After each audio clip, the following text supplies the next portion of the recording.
So what's up everyone, my name is Julian, so hi, and this is gonna be an art video. The original video was supposed to be me sharing the SpongeBob artwork, but first doing the intro, then seeing me work on the SpongeBob artwork to celebrate the 25th anniversary of the eponymous TV show, and, like, tracing over the pencil marks, and then using the markers to color the characters. Unfortunately, I won't be sharing that art video that way, and I was also gonna review the artwork. I did all of that during the past few days. So the intro and then working on the artwork by tracing over the pencil marks, coloring the characters using the markers, and reviewing the entire drawing, and then boom, the end of the video, the art video. A couple nights ago on, it was on May 22nd, so not that long ago, recently, I was watching that art video to see how I did, if I need to go back to the editing software that I have been using for over 5 years, and out of nowhere, my entire computer froze, and I was like, what's wrong with my computer? And then I decided to turn my computer all the way off. I chose to shut down my computer, and then when I turned the computer all the way back on, it started saying boot device not found. It kept on saying that error. Then that's when I realized there's something wrong with my computer. I have watched several videos on how to fix the issue. I did the right steps. I was following directions correctly, but my computer still doesn't want to work the way it's supposed to work. And that's when I realized that my computer is broken. Like, it crashed. It's dead. Yeah, that computer right there. I've been using it for over 5 years, but it got to the point where it can't really take it anymore, so I'm gonna have to get a new computer now. That really sucks. And I had all of that work too. Like, the video I was gonna share into my YouTube channel was ready. It was almost ready, actually. I really didn't expect that. If I had that warning, then I would have been able to, like, bring all of the files, like, bring all of the stuff I would use for my art videos into my hard drive, like somewhere over there, before my computer can no longer work. Yeah, it's really a bummer. So instead, this art video is gonna be me just going through the drawing of, like, to celebrate the 25th anniversary of SpongeBob SquarePants, which is, it's not my favorite TV show. It's not my favorite childhood show. It's my favorite childhood TV show that I no longer watch on TV. There are definitely a lot of memorable moments and unforgettable moments. Also some cringiness for the show. We know the show's not 100% PG because there are certainly some adult jokes included that will cause the adults to be like, you shouldn't be watching this if you're this young. But the kids wouldn't care. I was one of those kids that wouldn't care. I would continue to watch SpongeBob SquarePants.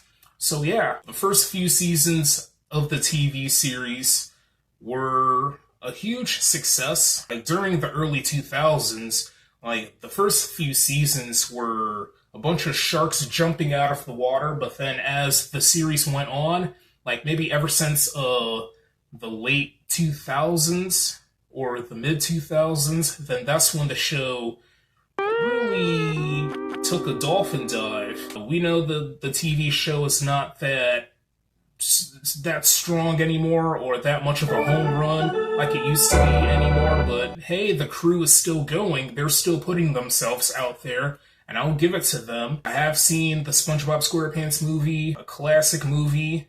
I haven't seen the other SpongeBob movies because I rarely watch TV nowadays, and I rarely watch movies because YouTube and other social sites have pretty much kept me away, took me away from watching TV. I'm using my phone as a camcorder. I can't use my normal camcorder the way I want to use it and to transfer the video files into my computer, which is currently broken.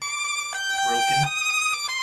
But that's not going to stop me because I'm still, I still found a way, I figured out a way to upload something, despite having a really effed up device that I really need. And I've been taking good care of that computer, like during the 4 years. Over 4 years actually, but I could wait until I get a new one. My brother and my mom are actually gonna be the ones to find a much more stronger laptop for me, so I do really thank them for that. I think it's gonna be like maybe as my birthday gift, which is like around 2 weeks away. I don't know, I can wait because Jules Nerdy also has to finish his project drawing guava juice to celebrate Asian American Pacific Islander Heritage Month.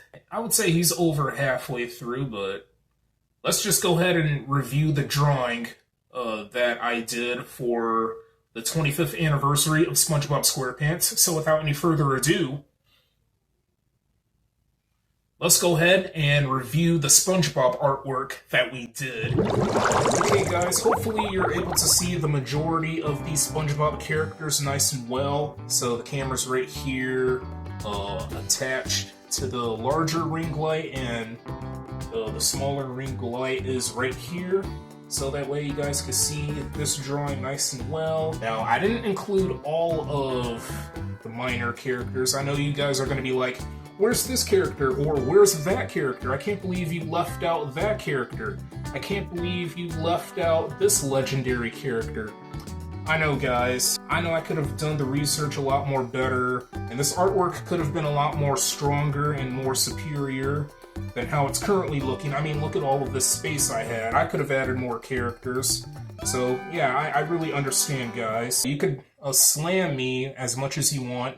You could judge me as much as you want and criticize my artwork, and you can blame me all you want. I really don't care. Everyone is going to have different opinions no matter what we do in life. So yeah, now I'm going to go from left to right, pretty much, going through the characters that I included. I included like around 30-ish characters. Here we got the sky. I hate how I did the sky. It's so hideous looking. I could have blended the colors a lot more better.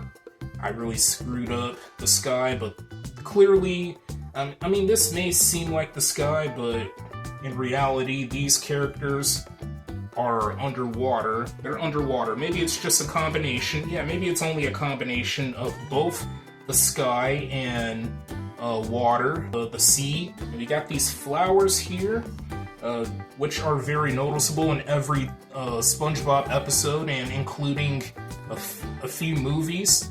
I know the SpongeBob SquarePants movie for sure. I don't pay too much attention of like everything that you'll see in a SpongeBob programming or program, however you say it, a SpongeBob content. There we go. And he really doesn't give a crap about celebrating the 25th anniversary of SpongeBob SquarePants. So here's Squidward, probably my favorite character.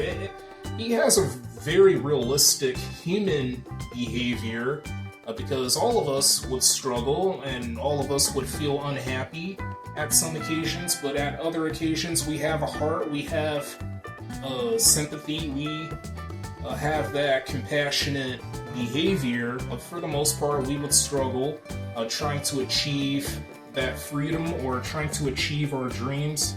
And Squidward is really trying to become a successful artist like I am. But yeah, he's been struggling. He really hates his life, working at the Krusty Krab with this character and this character, and I don't blame him. A lot of us would really despise where we're working at and how our life is being treated day in and day out, 24/7, you know. Squidward is probably the most relatable character in the cartoon world and in TV history. I mean, he would rather be at home playing his clarinet or doing art, either painting, sculpting, or drawing.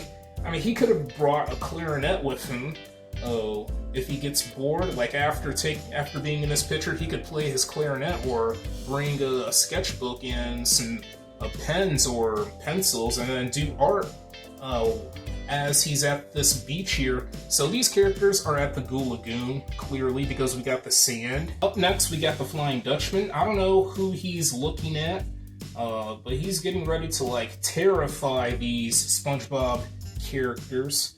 And instead of him looking at the camera, he is looking down at someone. I don't know who. Here, we got this wooden plane, and the person controlling the wooden plane here is the Tattletale Strangler. I thought it would be pretty funny or amusing to add the Tattletale Strangler, the guy that will strangle someone if anybody snitches on him, and SpongeBob definitely snitched on him. I could have added somebody else. Instead, I could have, like, replaced a Tattletale Strangler with the chocolate lady that's in the wheelchair that said, "What? What did he say?" Yeah, and having her control the plane. I thought it would be a lot more funnier instead of the Tattletale Strangler, but oh well. I wasn't gonna leave out the major characters of the TV show. Nah, I wouldn't do that. That's stupid. A lot of people would get mad at me for that. And behind this plane here has a message saying for Stefan, the guy that created the series. I made all of this possible, and yeah, this is why SpongeBob exists, is because without Stefan Hillenburg, this series wouldn't exist whatsoever. So yeah, he is no longer around. Actually, he's been deceased for over 5 years, Mr. Hillenburg.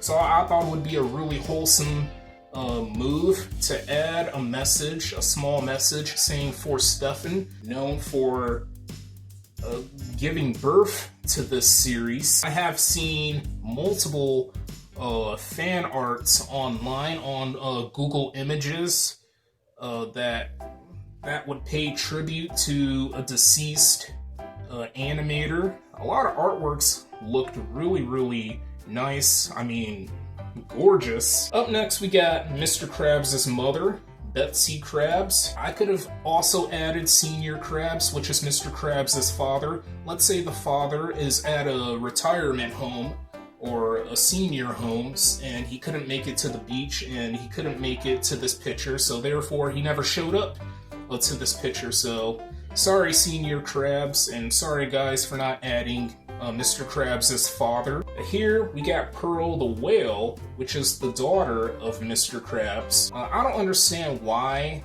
we have a whale that's a child and a crab that's a parent to the whale. It doesn't really make sense. They could have added another crab, another character that's a crab that should have replaced Pearl. I hate to sound really spiteful, but that could have happened. Sometimes the SpongeBob SquarePants makes no sense whatsoever at some occasions. But you just have to live with how the show would go, and you never know, you never anticipate what the show is gonna do next, and like what the crew is gonna really do next. Here we got Mermaid Man and Barnacle Boy. I love how I did they's guys. They're one of the very few humans to live in Bikini Bottom. You may be a little bit surprised that they showed up in this picture. Unfortunately, the voice actors are deceased. The voice actors for these characters are deceased, and I thought it would be a really respectful thing or action to include these characters into the picture. I have also seen a few fan art online that would pay tribute to the voice actors of Mermaid Man and Barnacle Boy. Here we got Mr. Krabs. I know I had mentioned Mr. Krabs already, and he really has that very cheesy smile. He has that nice grin. Maybe he's thinking about money. That's what he's obsessed about, money. And being an entrepreneur, being very penny pitching, just like Julius from Everybody Hates Chris. Definitely one of the cheapest characters in TV history. Up next, we got Larry the Lobster. He is flexing with one arm because he only gives a crap about bodybuilding. This guy can honestly sign up for the NFL because of how freaking tall he is and how bulky or buff he is. Up next, we got SpongeBob SquarePants, the main character, the title character actually, having a show named after him. He's holding onto the 2 balloon. I wasn't gonna have him wear the Krusty Krab uniform that he normally wears at work, so he has on his swimsuit, his sky blue swimsuit, well, swimming trunks, I mean. We got this pink jellyfish, one of the few, like, non-talkable characters of the series. I could have included the king jellyfish, and maybe the queen one that was controlled by this guy. We'll get to him shortly. Up next, we got Sandy Cheeks. She has on a nice swimsuit, well, a bikini. Sandy looks beautiful in this picture. She has on her air helmet, and a little bit of the, you get to see a bit of the flower that's on her air helmet. Without this air helmet, she would most definitely struggle to breathe. Just like that one episode Pressure, to see if water creatures are more better than land creatures, or if land creatures are more better than water creatures. I remember that episode like it was yesterday or something. Up next, we got Gary the snail, SpongeBob's pet snail. Gary looks pretty cute in this picture. He's like near the middle of this picture. Well, more so the bottom center, nearly the bottom center of this artwork. Up next, we got Karen. I love how I did Karen here. She has on a normal smile, and on top of Karen are Plankton. Here's Plankton with the fiendish smug. Maybe he's thinking about rejecting the original Karen for Karen 2.0. Maybe he's thinking about bringing back 2.0, Karen 2.0, I mean, or reconciling with Betsy Krabs. And we also got Plankton's pet, Spot, which resembles a dog. I think this creature is really adorable. And that's why I decided to include Spot into this picture. So here are Plankton and Spot. I know it's very difficult to see these characters, but I did took a couple pictures, close-up pictures. Up next, we got Patrick Seastar, or Patrick Star. Yeah, you're pretty surprised. You may be pretty surprised here that he's holding on to this 5 balloon properly. I wasn't gonna have him hold on to this part of the balloon, like holding the number instead of the string. Otherwise, he would ruin this picture, and maybe potentially these characters would get PO'd at him or pissed off at him for ruining the picture, or maybe they would just ignore him because these characters are so focused on smiling or like doing something that doesn't involve smiling or grinning. But I made Patrick smart for once, or clever, and having him hold on to the balloon, the other balloon, properly. Like, he actually has a brain for once. And somewhat behind Patrick Star is Bubble Buddy. I also could have added Bubble Buddy's son, Bubble Buddy Jr. Well, his actual name is Shiny. Let's say the kid is at school and couldn't make it to the beach and couldn't make it to the picture along with these other characters. So Shiny is at daycare or at school. Therefore, he never showed up to this picture, only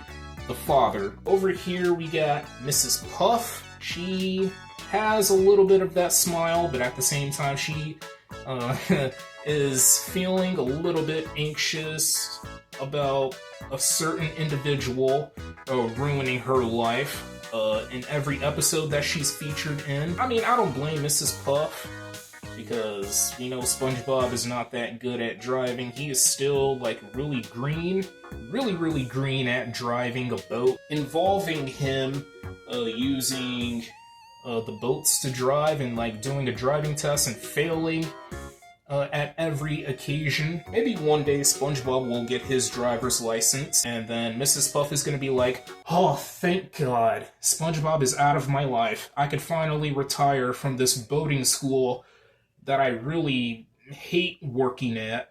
No more SpongeBob. I could finally retire. I am free.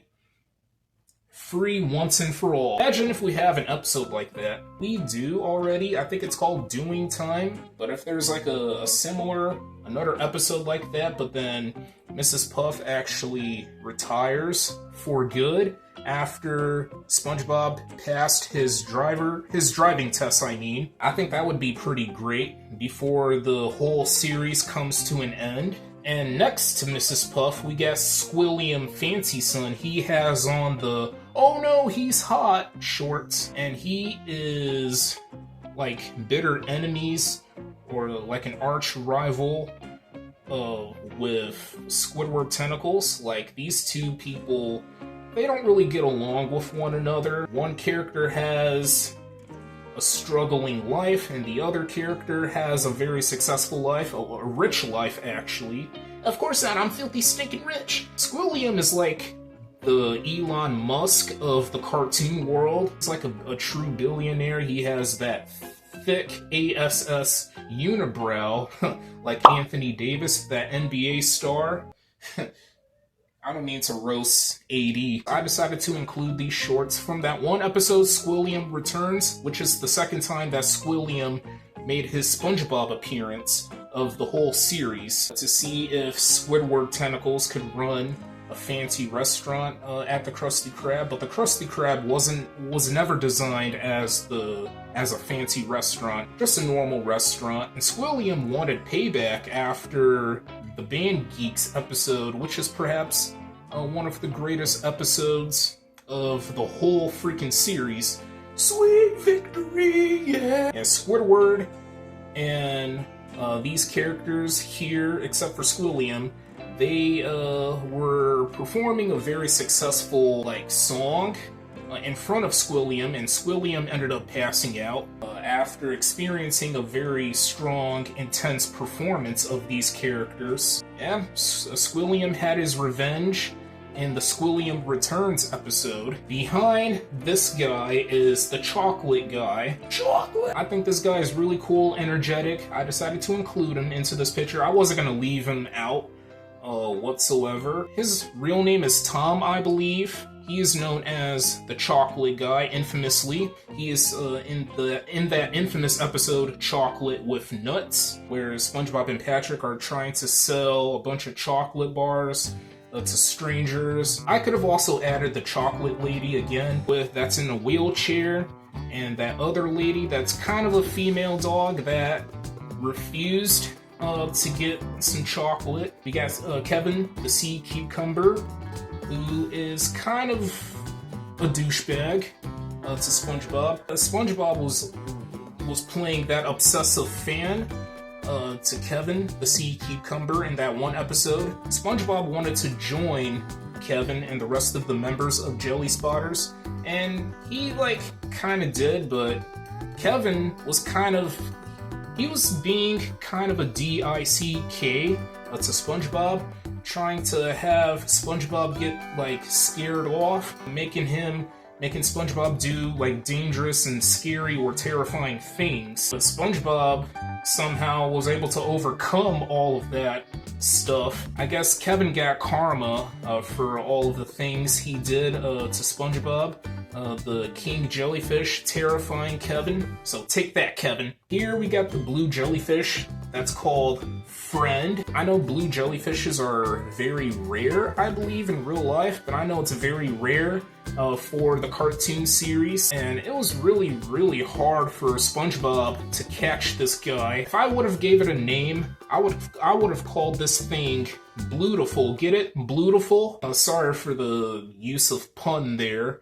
I honestly love puns. Yeah, I would have called this Blutiful instead of Friend. Friend is just a really crappy, weak name. Maybe the crew and the voice actor for SpongeBob SquarePants, Tom Kenny, never thought about using the word Blutiful to name this blue jellyfish from the Jellyfish Hunter episode. And here we got Doodlebob. He has that pure joy in this picture. Maybe he's thinking about causing chaos, like that one episode, Frankadoodle. I could have Doodlebob hold on to a magic pencil, and next to Doodlebob, we got Bubble Bass. And this chunky slob just loves eating so much.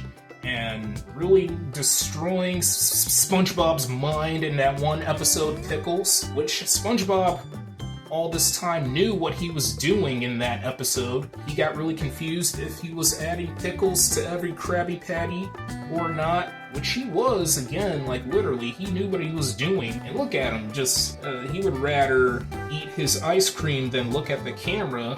I despise Bubble Bass because, yeah, he's a little bit of a jerk, or a D-I-C-K, to SpongeBob. This guy can honestly sign up for sumo wrestling and lose weight that way. Now I sound like Plankton from that one episode, but he was really talking so much crap to a few minor characters. He had said something like this: maybe you should start losing some weight, fatty, to that one guy that was wearing a hat. An elderly minor character, he had said something like this: someone should put you in a box and make you flow in the river, Grandma. Plankton was such a savage for saying all of that. Roasting those characters like that, like, golly. Here we got Flats the Founder. This guy can honestly sign up for boxing. Maybe he's gonna be the next Manny Pac, or the next Floyd Mayweather, or the next Mike Tyson, because he loves punching things. He's featured in The Bully. I'm gonna kick your butt. Maybe he's intentionally gonna start punching somebody after being in this picture, after this picture gets taken. He's thinking about potentially punching SpongeBob repeatedly, avenging his loss. He ended up, like, passing out after punching repeatedly for a long time. He wants retaliation. Here, we got Harold. I included Harold into this picture because I love his accent. I believe he's British, and the UK is actually my favorite country outside of America. We got Man Ray. He has that very serious face. He would rather destroy a Bikini Bottom, causing a massacre or a genocide or a mass murder to these characters for no reason, and then getting locked up for an indefinite period of time, along with Dirty Bubble. Here's a Dirty Bubble, by the way. I love how I did the Dirty Bubble. And maybe these two guys have an intentional plan, and that is to destroy Bikini Bottom. Feels like the Marvel and DC movies all over again. yeah. Maybe there's so much inspiration from these, like, companies and, like, or organizations taking inspirations from one another, like taking after ideas. I really like that. We got this classic character, Fred. My leg! He has a cast on for his right leg, and he's using a crutch. We don't know who ripped his leg. We don't know how he got into an accident. And he got into a recent accident, and that's why his leg is all effed up. And up here near the top right-hand corner of this drawing, we got Princess Mindy. Now, I think she's really, really gorgeous. In the SpongeBob SquarePants movie, Patrick gave Princess Mindy a compliment saying, "You're hot." And Patrick is completely right about Princess Mindy. She really is spicy. She's so spicy that I need an ice pack. I'm trying to avoid, like, dehydration. We also got King Neptune. I preferred the original King Neptune over the one that is in the SpongeBob SquarePants movie. The SpongeBob SquarePants movie version, I don't want to say hideous, but I don't know, King Neptune doesn't look right when he's bald and he has that SpongeBob nose, and he looks like moderately different to this version of King Neptune. It really makes sense for King Neptune to resemble Zeus or Jesus, and him having so much hair, facial hair, and long hair. I prefer this King Neptune. King Neptune, this version, is a lot more better to me, a lot more handsomer. That's all of the characters I have included. Guys, I just want to say, if you're getting through school, good luck. If you're preparing to graduate, good luck. And also, if you're preparing for exams, a big good luck. But graduation, also a big good luck again. If you already graduated from school and got past the exams and all of that stuff, a big congratulations. to each and every one of you, and enjoy the rest of your spring. I'm sorry that I had to make this video this way. I completely forgot to mention this. Jules Nerdy actually drew himself as a SpongeBob character ages ago, actually. So that is going to be the end of this art video here. Stay tuned for more content. Well, that is actually the end of this art review, reviewing the artwork for the 25th anniversary of SpongeBob SquarePants. Stay tuned for more content, guys, and I hope this art video was quite enjoyable to watch. Oh, I'm also going to give this drawing a 7.9 out of 10. I just wish there was a little more chemistry to the artwork. I wish the sky looked a lot more better to have that gradient effect. I could have added a little more minor characters, a few more minor characters into the artwork.